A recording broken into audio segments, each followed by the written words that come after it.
xʷməthkվəyə, my dear friends, relatives, on behalf of my family standing here today and our partners, the federal and provincial crown, we have some work that we have to do today, as is the custom of the unceded speaking people and the Squamish people of this land, xʷməthkվəyə. Today, as is our practice, is to call forward a number of people as witnesses to this event that's taking place today. Talking, the great trucks, the great drop.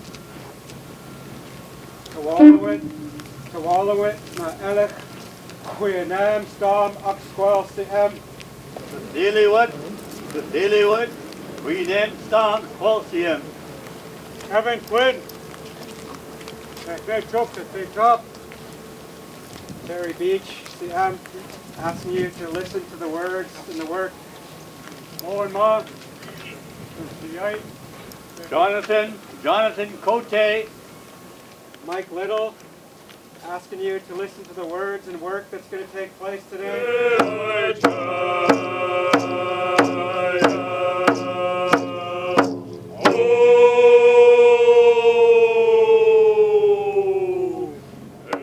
Today, I come before you as a speaker and representative to the Úxwumixw people.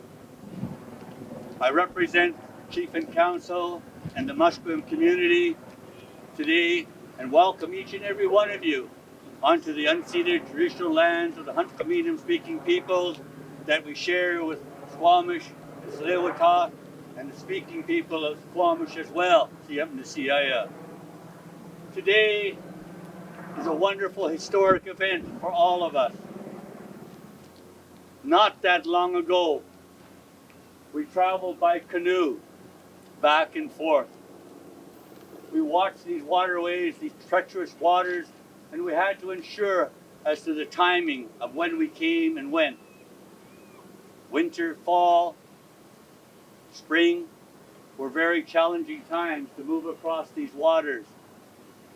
And on top of that, we had to watch the winds that took place and the currents. And then we moved forward to the building of the Lions Gate Bridge and the early ferries that transported our people back and forth.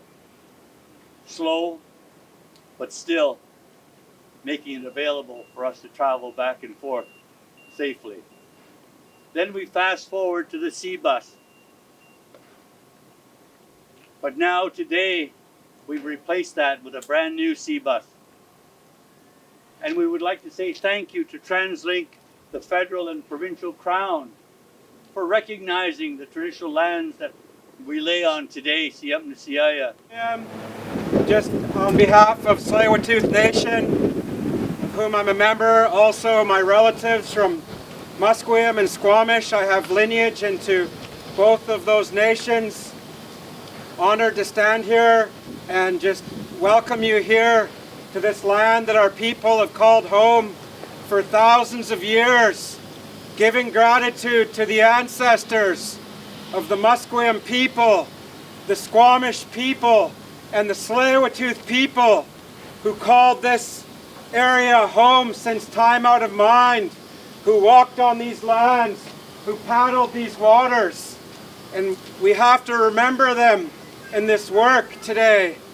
Just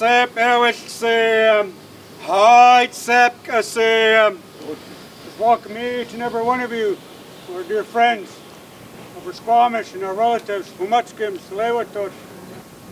Years ago, in 1886, our women, our men, had taken care of the families that were living here in Vancouver at the time of the big fire.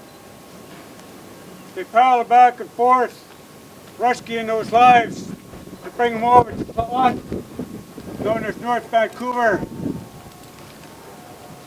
We take care of these lands with our relatives, as was mentioned by our brothers from time immemorial. We still take care of them as best as we can. The lands take care of us.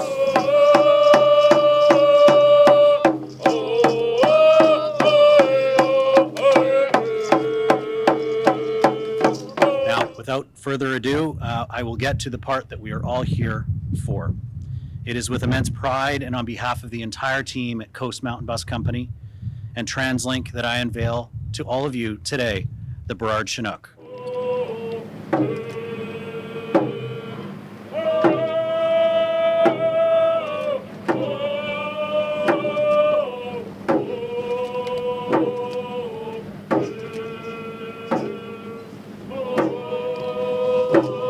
It's really important, keeping with our traditions of our three host nations, that we separate our artists from the piece that we all see. They have put their spirits into the new canoe, and the little bit of the new canoe went into them. So keeping with our traditions, the ceremony that you saw was to separate them so our artists can go away and do new things and new beautiful things. I'd like to raise my hands to our TransLink family for calling us all here today to witness this work.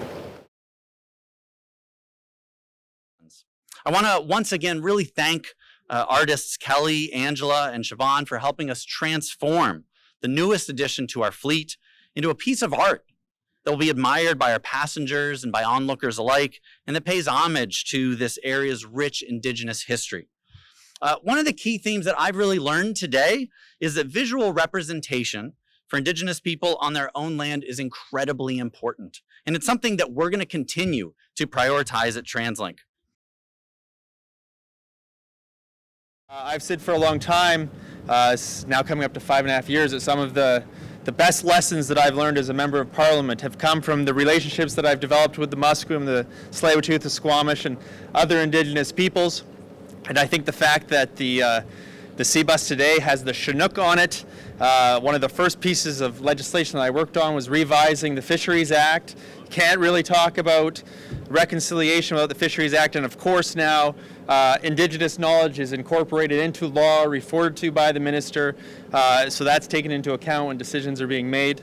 I also think that we all need to be humble because we're humbled by the fight that we have to put forward against climate change. We're humbled by this pandemic. We're humbled by the enormity of the challenge of rebuilding trust and going down the true path of reconciliation.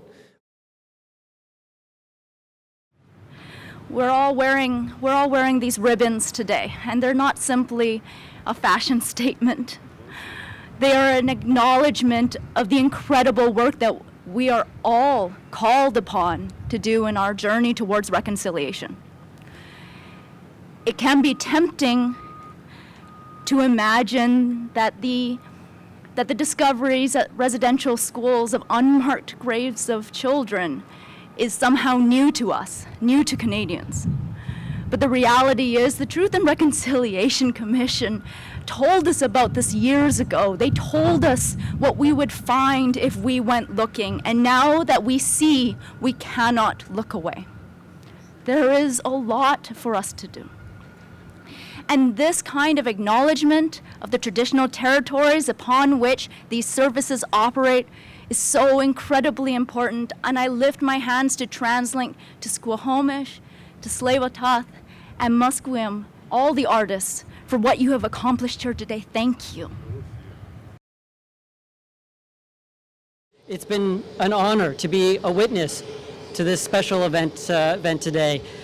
When I think back and recall and tell the stories of the event to my friends, my family, to my colleagues on the Mayor's Council who weren't able to be here today, I will tell the stories about the partnerships and the relationships that we are building with our Indigenous partners.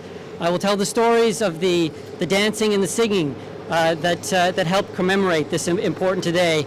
And I will tell the story of when the SeaBus emerged under a waterfall of water, and the beautiful artwork of our new SeaBus became apparent to all. And I think the story and the memory that will last the strongest is not only the beautiful artwork, but seeing the beaming faces of everyone in attendance today and the smiles when that artwork became present. This additional vessel will ensure convenient and reliable service for those who commute to and from the North Shore businesses as we look to rebuild from the pandemic.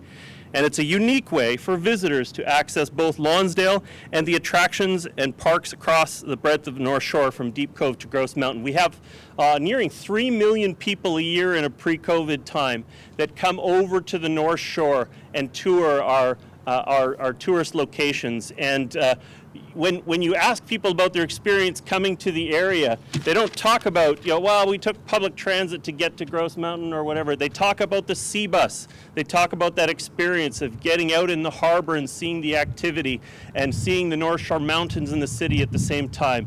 It's an iconic piece for our community, and I hope that we continue the SeaBus service for a very long time, both as that connection to the North Shore.